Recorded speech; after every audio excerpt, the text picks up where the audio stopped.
Wakenya mkitaka kujua nyinyi mambo mbaya bana, mmefanya mkuu amereact kwa ile story ndio barabara itoke Mandera ifike Lamu. Mkuu amejaa mbaya sana bana. Anasema tunachukulia vitu serious kama jokes. Hadi amesema anaenda kutengeneza hiyo barabara.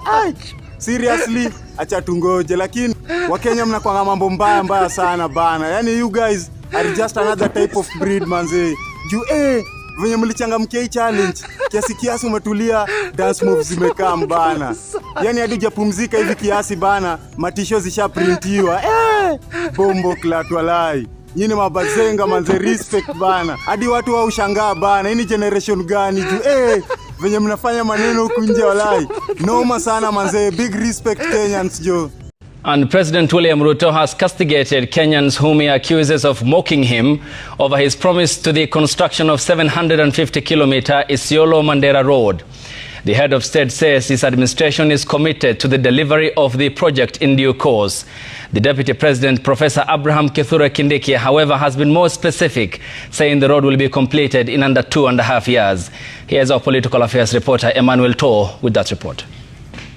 Itoke Mandera, ikuje Ramu, ikuje Gari. It has been the talk of town for about 2 weeks now. Tarbat, ipitie hapa Wajia, iende Samatar.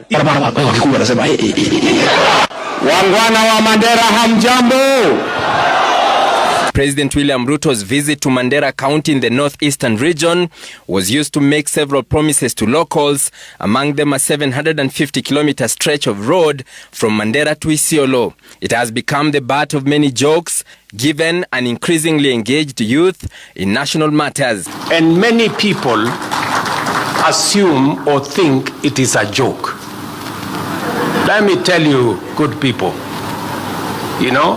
The president's announcement of that road project and his mastery of the route it will follow has largely informed the debate around it, that and a sense of cynicism. Ndio barabara itoke Mandera, ikuje Ramu, ikuje Gari, ikuje Elwak, ikuje Kobo, ikuje pale Kotulo, ikuje Tarbat, ipitie hapa Wajia, iende Samatar, iteremuke Modogashe, ifike Isiolo, iende Nairobi, watu wa Northern Kenya wakae kama Wakenya wengine. Ikuje Gari, ikuje Elwak, ikuje Social media experiencing the making of an online storm as the president's promise is twisted into all manner of memes and going viral, especially on TikTok, as some Kenyans, mostly the youth, criticize President William Ruto for making yet another promise which they doubt he will keep. Others printing t-shirts with illustrations of that stretch of the road, complete with the towns as mentioned by the president in his speech in the rally in Mandera.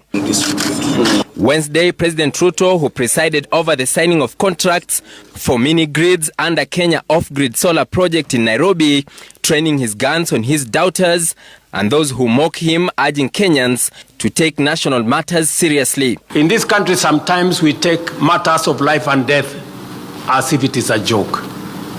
I am committed to delivering on that 750-kilometer of road from Isiolo to Mandera, because for a very long time we have left northern Kenya behind.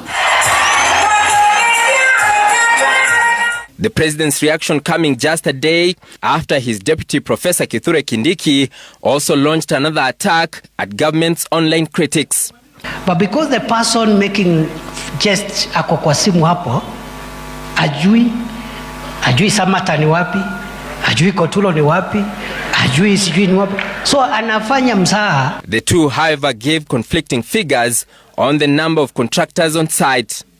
There are 11 contractors on the ground as we speak, each with a stretch of about 100 plus kilometers. And I want to confirm here that there are already 7 contractors on the ground to make sure that that road is done. Barabara pia iko na contract. The delivery of that promise by the president, perhaps the only answer that could silence critics, as both the opposition and the clergy have pointed out that the Kenya Kwanza administration continues to suffer from trust and truth deficit. The Isiolo to Mandera road is about 1.5 times the size of the Nairobi-Mombasa highway. There are 11 contractors on the ground as we speak. And I want to confirm here that there are already 7 contractors on the ground. Barabara pia iko na contractor. William's government is a study in paradox. I mean, William ran one of the best campaigns ever. Yeah. You know, he ran a first-class campaign. He bamboozled, you know, the sitting president. He crushed him. He crushed someone of Raila's stature. Why did he do that? Because he connected with the people. He jumped over the political class and related to the people. There are many people, about 1.52 million people who voted for him, who did not vote for him because of tribal loyalty. But they thought, this is the guy who wants to change the status quo. He's bringing a revolution.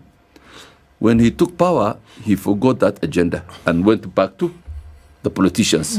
That's the way the problem is. Either the president didn't believe in his campaign agenda or believed it but reverted back to where he was more comfortable. Yes. But that is William's problem as we speak today. Yes. The disconnect between the utopia he created during his campaign and the reality that he wanted to rule on the country. That is the disconnect. That's why so many people are disappointed with him. Ndio barabara itoke Mandera ikuje Ramo Gari anataja barabara kwa wakikuwa anasema hivi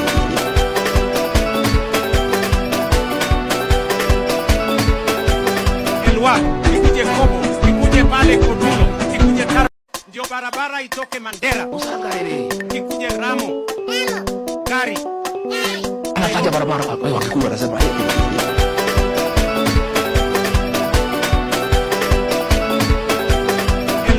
ikuje Kobo, ikuje pale Kodulo, ikuje ndio barabara itoke Mandera, ikuje Ramo, ikuje Gari, ikuje Elwak, ikuje Kobo, ikuje pale Kotulo, ikuje Tarbat, ipitie hapa Wajia, iende Samatar, itaremuke Modogashe, ifike Isiolo, iende anataja barabara kwa wakikuwa ndio barabara itoke Mandera, ikuje Ramo, Gari, anataja barabara kwa wakikuwa anasema hivi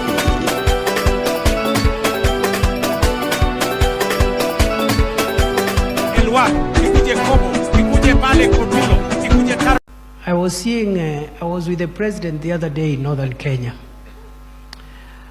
I saw some people making a lot of fun about the long road he was explaining.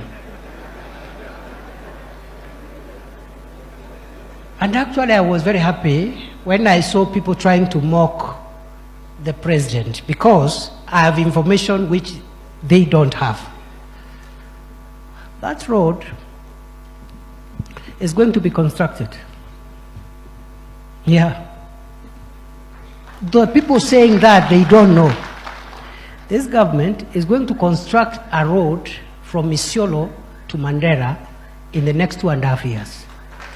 There are 11 contractors on the ground as we speak, each with a stretch of about 100+ kilometers.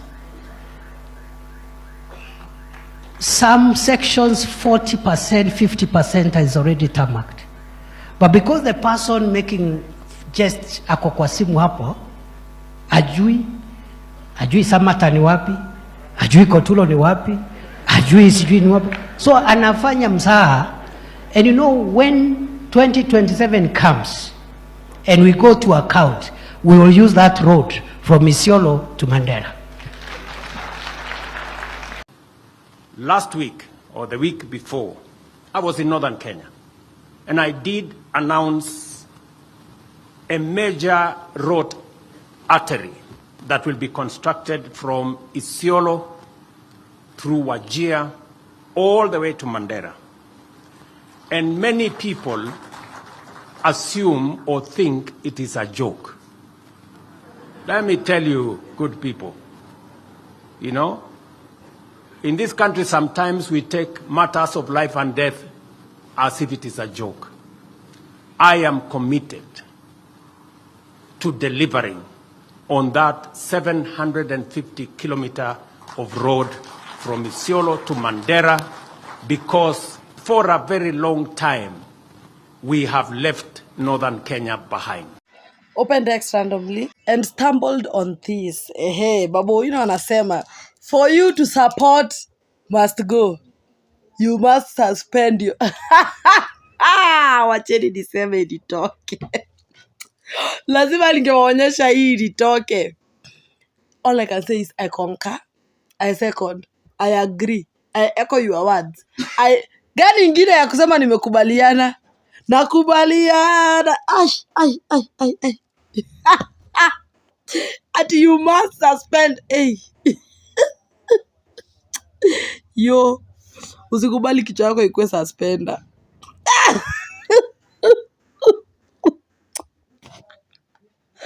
Anyway, thanks. Thank you, Baba Wino. We appreciate. We are humble. Ndio barabara itoke Mandera, ikuje Ramo, ikuje Gari, ikuje Elwak, ikuje Kobo, ikuje pale Kotulo, ikuje Tarbat, ipitie hapa Wajia, iende Samatar, itaremuke Modogashe, ifike Isiolo, iende anakuja barabara wakikuyu wanasema ndio barabara itoke Mandera, ikuje Ramo, ikuje Gari, ikuje Elwak, ikuje Kobo, ikuje pale Kotulo, ikuje Tarbat, ipitie hapa Wajia, iende Samatar, itaremuke Modogashe, ifike Isiolo, iende anakuja barabara wakikuyu wanasema ndio barabara itoke Mandera, ikuje Ramo, ikuje Gari, ikuje Elwak, ikuje Kobo, ikuje pale Kotulo, ikuje Tarbat, ipitie hapa Wajia, iende Samatar, itaremuke Modogashe, ifike Isiolo, iende anakuja barabara wakikuyu wanasema stadium tunasikia imetumiwa 200 million. Hii kitu kutengenezwa na 200 million nyumba ya kuku hii. Bali tungepewa tufugie kuku, at least tupate mayai kwa wingi. Na hakuna kitu kingine mali hapa kwingine tufanye shamba. Kisima iko kama 7 hapa. Tupande mahindi ama kitunguu, tujiendeleze. Hata tukifungua uwanja soko ya ng'ombe itakuwa ni sawa. Soko ya ng'ombe ifunguliwe, wa ng'ombe ziletwe hapa kama inapelekwa hata kama ni kwingine. Fadhali hii uwanja ikae ikifanya kazi nyingine kuliko ikae uwanja mama wetupu. Sasa ng'ombe wanyama wako huko. Sisi kama vijana wa Isiolo tuko na skills aina mingi. Na hizo skills zetu hazina accomplish. Kwa sababu tukijaribu kama stadium ndio hii tunaambiwa stadium inaisha. Stadium sasa iko karibu miaka kadhaa, karibu miaka 9 na hakuna kitu inafanyika. Kuna ma stadium huko zimeanza nyuma yetu na kazi imeisha. Lakini hapa kwetu ni kama hatuna viongozi. Tunaomba hasla aingilie hizi program ambazo zinafanyika Isiolo. Sisi ni wale hasla tulimpigania. Tulisikia hasla tukaingia imani tukaona tumepata kiongozi. Na kweli tunaona wewe uenezi ukabila kama wengine. Wengine ni viongozi ya kueneza ukabila na viongozi ya mkate nusu. Hasla sisi tuko na wewe Isiolo na wewe ulisema unatupenda sana. Ingilia program yetu ya Isiolo. Kama kwetu nyumbani huko Mabulabesa hata wazazi wetu hawana mahali ya kupita. Bridges hatuna hata moja. Tunavunja ile nyumba yetu kidogo, at least tungetengeneza pande juu, tunatengeneza naye bridge. Tunaomba msaada hasla. Angalia hii mambo inaendelea huko. Guys, nataka tusikize kwa pamoja ya. Mewajibu na mkejeli. And many people assume or think it is a joke. It's not a joke. It's a lie. You know, there's a difference. We don't think it's a joke. We know it's a lie. Anyway, let's continue. Let me tell you, good people, you know, in this country, sometimes we take matters of life and death as if it is a joke. Now I want to ask, barabara na life and death. Don't you think you've gone too far, Mr. President? Barabara na life and death. Modogashe na life and hapana. No, that is too serious. But anyway, mumekatazwa kukejeli Mr. Nyinyi. Mwache kudance hapo Ramu na Modogashe. Life and wewe acha mchezo. Jili Mastigo anajifanya amejam. Ati tulimtroll na venye anajua barabara. Amejam mpaka amesema ati anajenga hiyo barabara 750 kilometers before atoke in his first term. Na shangana nimemwambia kuna term nyingine. Anyway, I dare you. Jenga. Mimi nawaambia guys, ni nyinyi mtajenga hiyo barabara. Mtanunua sukari kilo 500. Okay, ni sisi. Anyway, ndio barabara itoke. Ndio barabara itoke Mandera. Ikuje Ramu. Ipite pale Modogashe. Anyway, jenga. Mimi mahali imefika kwa hii nchi. Tutengeneze itinerary. nitako itinerary eo tuthondeke nyamu eo ya kwanza ni tuende tukanyange airport. Kama hujakanyanga airport, tuanzeni tu list number 1, number 2 continue, ya pili tutafute PhD na ya 3 tuende Modogashe. Mulisikia jana tuliambiwa aje? Ati tunaongelelea hizi barabara itoke Wajir inataka la gani? Najua tu ikuja hapa Koturo. Acha polisikia tukiambiwa na kama ati tunaongelelea hizo barabara na hata hatujui Modogashe ni wapi. Tupangeni road trip. Tunaenda Modogashe. Tunaenda next watatuibisha na nini sasa? Listen, niko na birth certificate na ya ubatizo. So guys, sijui kama mmerealize haya. Jana Kamam akatuambia ati kwanza akatushame. Let's start with that. Akatushame akatuambia ati tunaongea na hata hatujui Modogashe ni wapi, hatujui Ramu ni wapi. Tunajua ni Kenya. That we know. Tunajua ni Kenya. That is good enough. Hata mwalimu wa socio will take that. Anyway, akatushema akasema hatujui Modogashe ni wapi na tunaongea, na akasema hiyo project ni serious. In fact, there are 11 contractors kwa ground, yeah? Leo must go na yeye ameongea, akatuambia we take everything as a joke. Na yeye ako very serious. In fact, kuna 7 contractors kwa ground. Waingie kwa ring wapigane. Mwenye ameshinda na ametuambia ukweli. Simple and clear. Waingie kwa ring wapigane. Mwenye atashinda huyo ndo amesema ukweli. Kwa sababu mbona mnadanganya nyinyi wote? Mna to confuse. 7 na 11. Unajua 7 na 11, that's a very huge difference.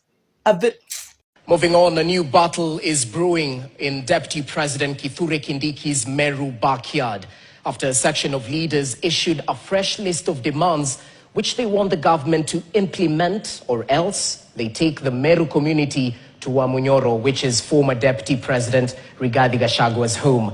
On the list of demands is to have an additional cabinet secretary slot and that the impeachment of Kawira Mwangaza by both the county assembly and the Senate is upheld. The fresh demands came just a day after the deputy president held a consultative meeting with stakeholders from Meru County at his current residence on Tuesday. Clement Masombo with the details.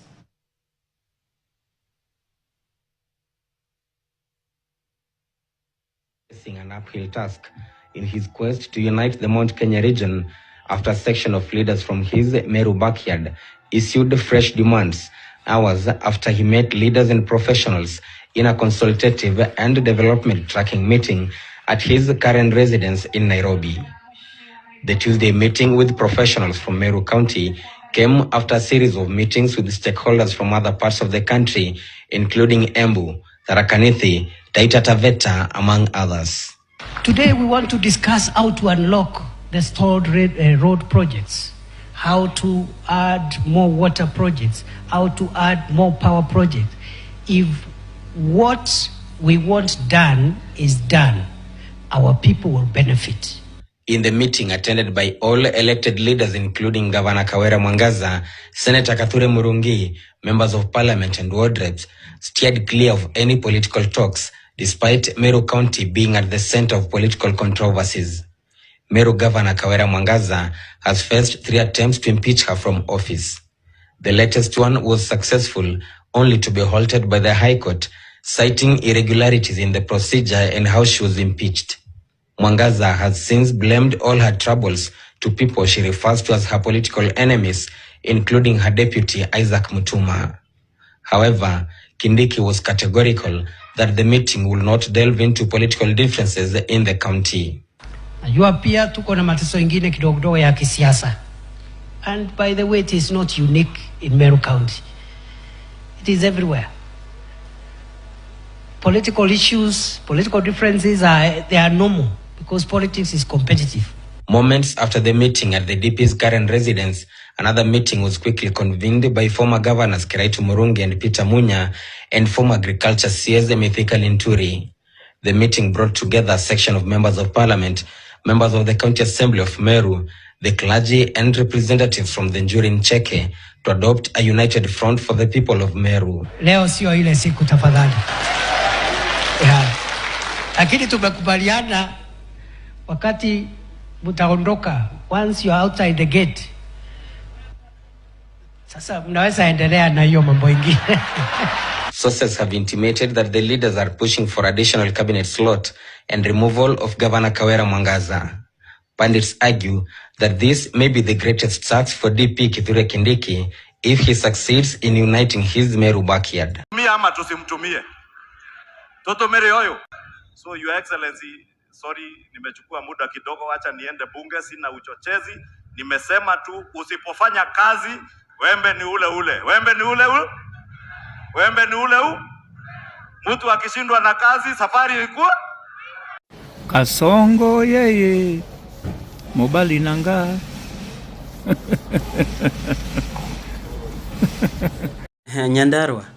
Nyandarua leadership led by the governor. Amuogopi the abductions.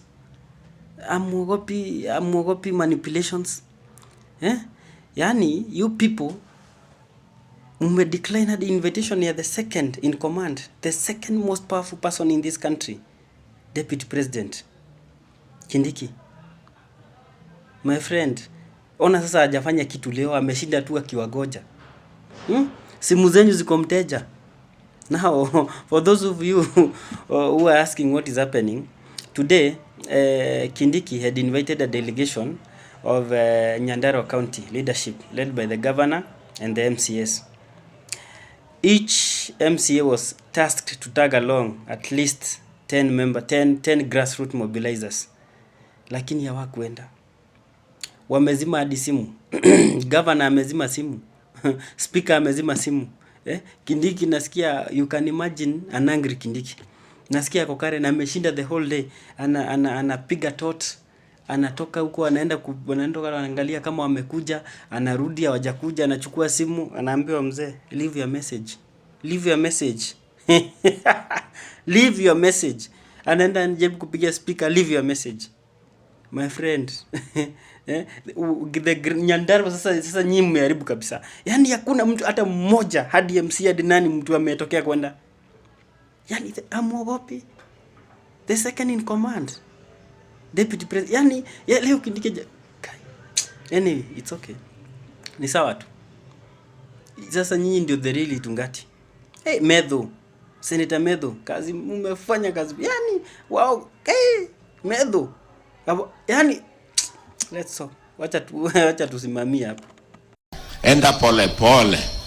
Cool down.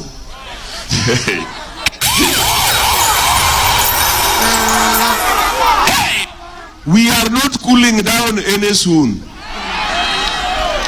In fact, it might get hotter. We will consolidate Kisungu kubwa. And after we consolidate, we will strategize. Here I come. Oh, here I come. Oh. Hey!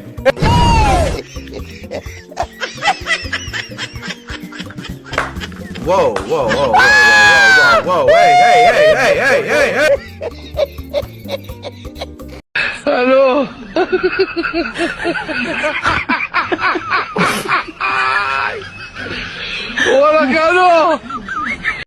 And don't buy into the political rhetoric of trying to divide you into tribes. Yes. Our problems are not tribal. There is no Kikuyu problem, there is no Kalenjin problem, there is no Luo problem, there is no Somali problem. There is no Kamba problem. Yes. Chief share knows no tribe. The university funding model knows no tribe. Yeah. Joblessness knows no tribe. All these problems that we point out, they do not know any tribe. Kusambaza hiyo message. Thank you. Fagia What? I'll take it to all the corners. You take it to the entire nation. Yes. Yes. It is a very solid car. Thank you, sir. Ndugu yangu, God bless you. Fagia wote. Kazi yangu. Asante. Ndugu yangu. Good luck, my brother. Thank you so much. Good luck. Good luck. All the best. Thank you, sir.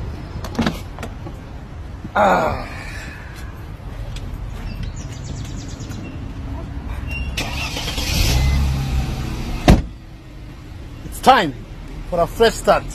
Tunafagia wote. Your Excellency. Aya, alafu matopare. Okay, matopare. Matopare. Topa. Matopare. Matopare. Topa. Tuesday. Tunarudi uwanjani. She asked me, baby, where you from? I told her, Kenya.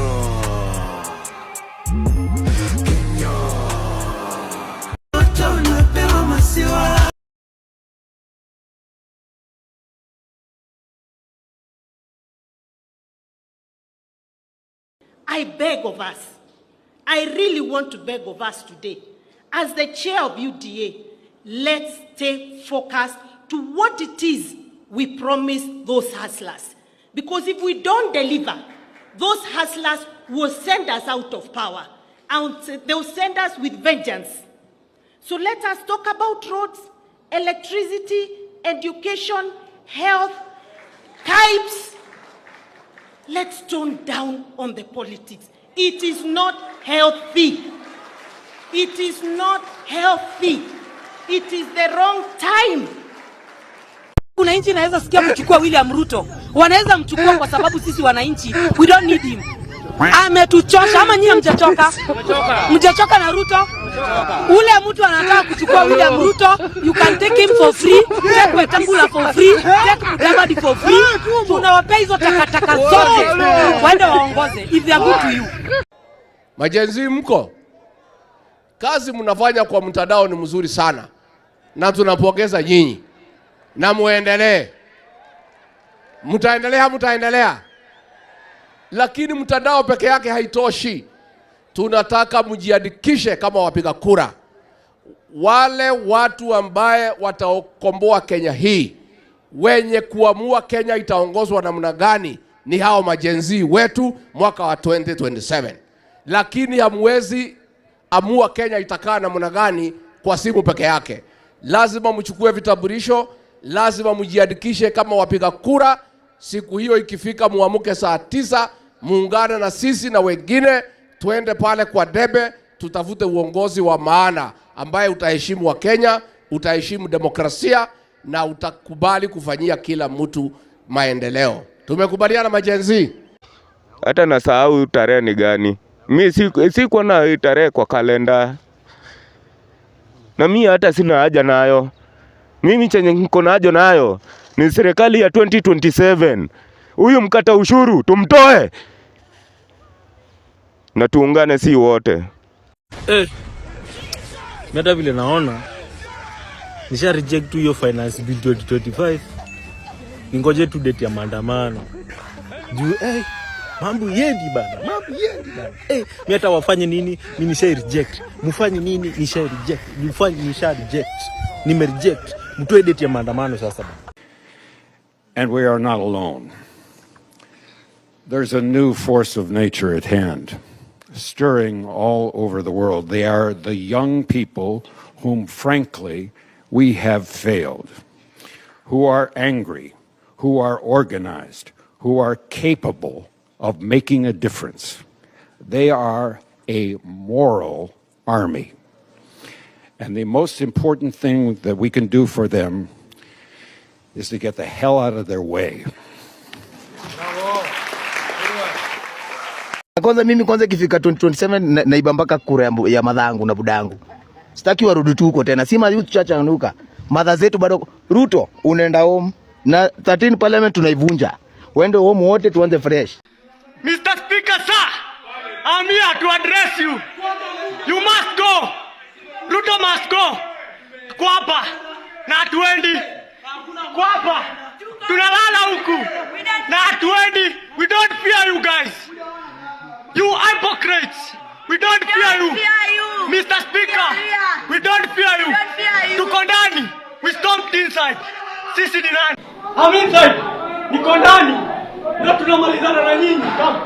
Tunamalizana na nyinyi. Mmetutesa sana. Today is today. You must hear our cry. Sisi ni sisi. mtatusikiza. Hii ni bunge yetu, sisi tumewafanya mko hapa. This is our parliament. You must hear us. Kama hamna masikio, tutawafanya msikie. Poa manze. Shan nini? President tunataka kuambia uko na miaka 2 katika ofisi. Na hawa wananchi hawa they will punish you na hata ukiwa na pesa kwa kutoa nje. Wacheni tu mimi niseme na mapema. Ndio kama kuna list na andiko mniweke kwa list. I can't wait to reject Finance Bill 2025. I can't wait because I know it will be something absurd. It will be something mental. I can't wait. Mniweke kwa list jameni. List reject. Idiots who don't want to participate in the affairs of their nation, they think things will just work in and of themselves. Then they are tribalists. And these tribalists, they think that they are only safe with people who are from their tribe. And tribe can mean people from the same culture, same language, or same culture.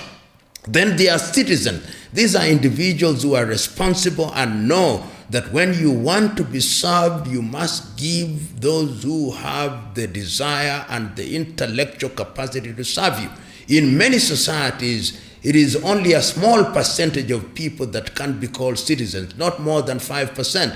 And if a society wants to grow in the right direction, civic education is what will help the idiot and the tribalist to become a citizen.